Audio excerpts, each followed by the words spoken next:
Assalamualaikum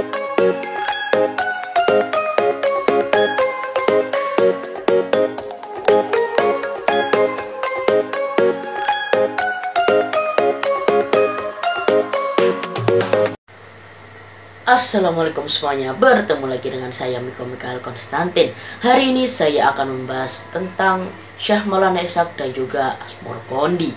Nah, kemarin saya juga sudah sempat mengunjungi makam mereka berdua.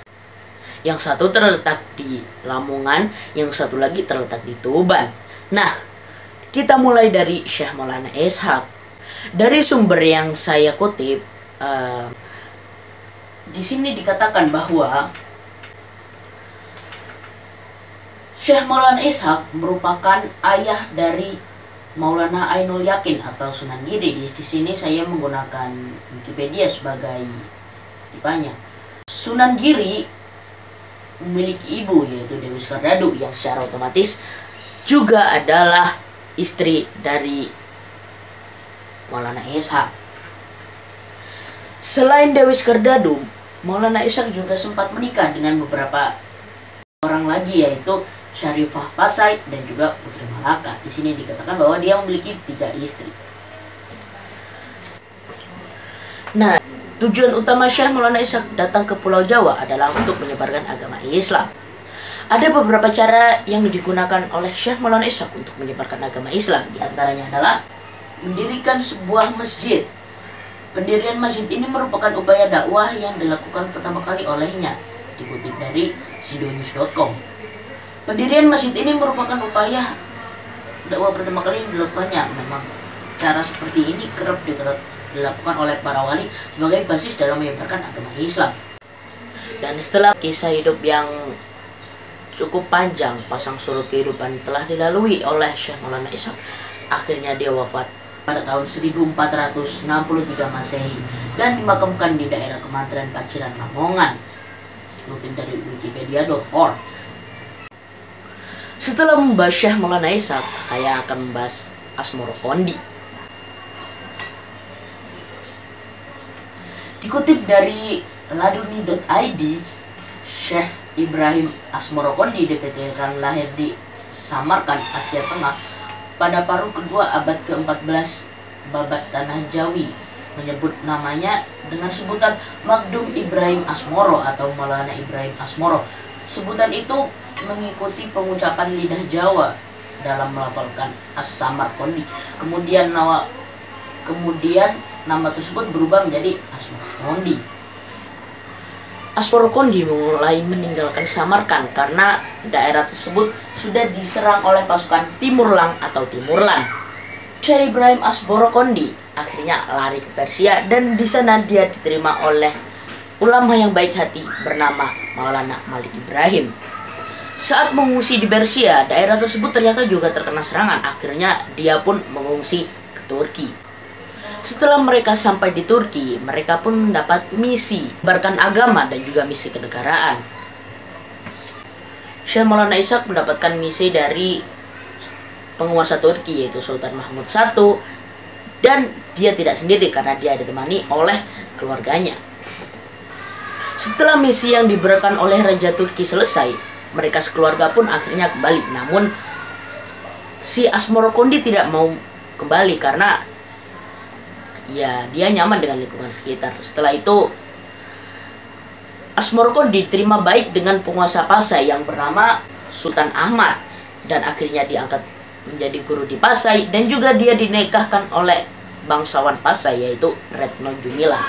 Lalu dari perkawinan tadi, dikutip dari laduni.id, mereka menghasilkan anak yang diberi nama Ishaq Magdum atau yang lebih dikenal sebagai Syekh Maulana Ishaq.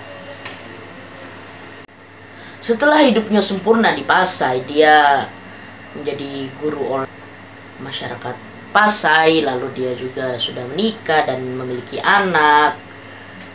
Dia mendapat laporan dari seorang pedagang Mesir yang kebetulan singgah di sana. Dia melaporkan bahwa kondisi di Champa sangat mengerikan. Lalu pedagang tersebut meminta Asmoro Kondi untuk pergi ke Champa dan memperbaiki keadaan tersebut. Dan saat Asmorokondi sampai di daerah Campa tersebut, dia tidak disambut dengan baik. Raja Campa waktu itu sangat membenci ajaran-ajaran Islam, hingga orang-orang Islam itu diberikan hukuman, termasuk juga salah satunya si Ibrahim Asmorokondi tersebut. Karena mendapat perilaku tidak pantas dari Raja Campa pada waktu itu, akhirnya Ibrahim Asmorokondi pun bersembunyi di sebuah gunung. Berdekatan dengan itu, pasukan Cina yang dipimpin oleh Laksamana Cheng Ho datang ke Campa dan melindungi si Ibrahim Asmorokondi tersebut. Setelah mendengar kabar kematian dari Raja Campa, akhirnya kita lanjut. Tadi ada sponsor bentar. Setelah mendengar kabar kematian dari Raja Campa, akhirnya si Asmorokondi langsung turun dari gunung dan menggantikan posisi Raja Campa tersebut. Nah, berdasarkan data yang saya peroleh, di sini dikatakan bahwa hampir 20 tahun sudah Syekh Ibrahim Asmorokondi berada di tanah Campa dengan istri keduanya. Ia dikaruniai 2 orang anak yang diberi nama Ali Murtado dan Ali Rahmatullah pada sekitar tahun 1404 Masehi. Syekh Ibrahim Asmorokondi beserta kedua putranya meninggalkan bumi Campa dan menuju Jawa. 20 tahun di Campa, akhirnya si Asmorokondi ini mulai merindukan ayahnya, yaitu Syekh Jamaluddin. Syekh Jamaluddin Husain lebih tepatnya ya. Syekh Jamaluddin ayahnya ke Jawa, kan ditinggal oleh ayahnya menuju Jawa karena tadi perintah Raja Turki kan menuju Jawa ya kan. Jadi ya misi utamanya memang ke Jawa. Akhirnya si Asmorokondi ini pun memutuskan untuk berlayar menuju Jawa. Lalu mereka bersinggah sebentar di Palembang. Di Palembang mereka disambut oleh Adipati Arya Damar. Dia sebenarnya adalah salah satu pangeran dari Majapahit dan diangkat sebagai penguasa Palembang. Akhirnya mereka pun berbincang-bincang. Setelah berbincang cukup lama, akhirnya si Asmorokondi berbincang tentang keyakinan, yaitu agama Hindu dan juga agama Islam. Banyak hal-hal yang mereka bicarakan mengenai ilmu tasawuf, spiritual Islam yang memang memiliki banyak titik kesamaan dan pada akhirnya si Adipati Arya Damar tadi itu tergerak hatinya untuk mengucapkan 2 kalimat syahadat.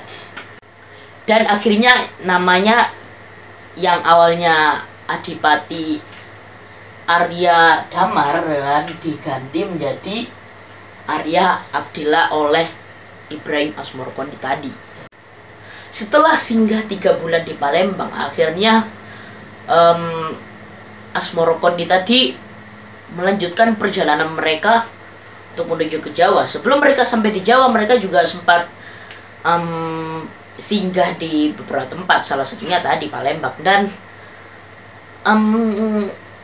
ketika mereka sampai di Jawa, mereka sampai di Tuban. Pertama kali di Jawa sampainya di Tuban ya, tepatnya di desa Gesik. Waktu itu Asmorokondi sangat berhati-hati dalam menyebarkan agama Islam karena waktu itu Tuban adalah salah satu pelabuhan Majapahit. Jadi ya Asmorokondi ini tadi tinggal agak jauh sedikit dari pelabuhan Tuban. Dan kurun waktu penyebaran agama Islam yang dilakukan oleh Ibrahim Asmorokondi tadi di tanah Tuban mulai dari tahun 1410 Masehi hingga 1420 Masehi. Cukup lama, berarti sekitar 15 tahun dia menyebarkan agama Islam di sana. Setelah itu dia wafat pada tahun 1420 Masehi, pada tahun 1425 Masehi, dan dia dimakamkan di Tuban, tepatnya di desa Gesik Raharjo. So itu tadi pembahasan sedikit tentang Syekh Maulana Ishaq dan juga Ibrahim Asmorowondi. Kalau kalian ingin membahas tentang orang lain lagi, kalian bisa tulis di kolom komentar.